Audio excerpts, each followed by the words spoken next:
Hello students, welcome to the steno tutorial. 80 शब्द प्रति minute की गति से डिक्टेशन। लेखक हैं ओपी शुक्ला, दीपक प्रकाशन। डिक्टेशन 5 सेकंड से स्टार्ट होगा। Yes, start. उपाध्यक्ष महोदय, मुझे पूरा विश्वास है कि माननीय सदन मेरे प्रस्ताव को सर्वसम्मति से पारित करेगा। मुझे आशा ही नहीं बल्कि पूरा विश्वास है कि माननीय सदस्य अपने दल की राजनीति से ऊपर उठकर खुले दिल और दिमाग से इस प्रस्ताव पर चलने वाली बहस में भाग लेंगे। मैं इसी विश्वास के साथ अपने विचार सदन में रखने जा रहा हूँ। भारत का इतिहास दुनिया के लोगों से छिपा नहीं है। भारत की भूमि से मानवता का संदेश आदि बहुत सी चीज़ें दुनिया में फैली। एक समय था जब हमारी सभ्यता और हमारी शिक्षा की बातें पूरे संसार में हुआ करती थीं। हमारे देश में वेद लिखे गए जिसने संसार को मानवता का संदेश दिया और कहा कि पूरे संसार को एक परिवार मानकर चलो। अभी हमारे माननीय सदस्य ने बताया और मैंने अभी देखा है कि सदन के भवन में भी ये बातें लिखी हुई हैं।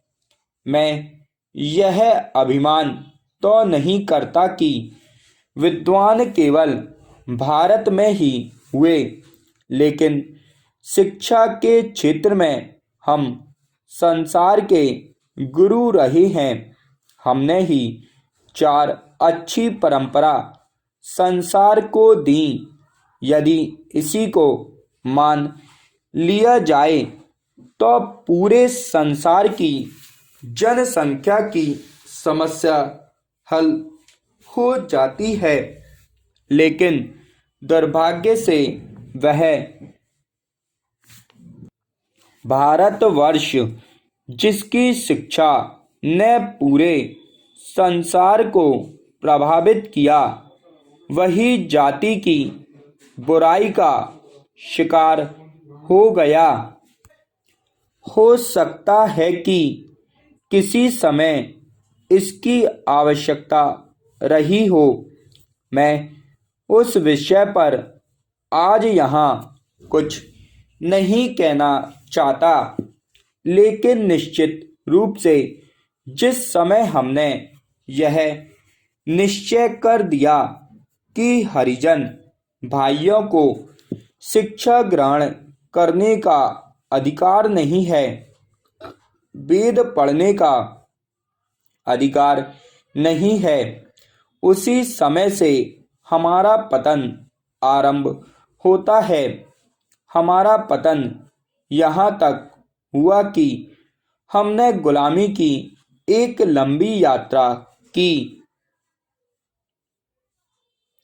मैं इतिहास का विद्वान नहीं हूँ, लेकिन ऐसा सुनने में आया है कि जितने लंबे समय तक भारतवर्ष गुलाम रहा, शायद इतने समय तक दुनिया का कोई देश गुलाम नहीं रहा।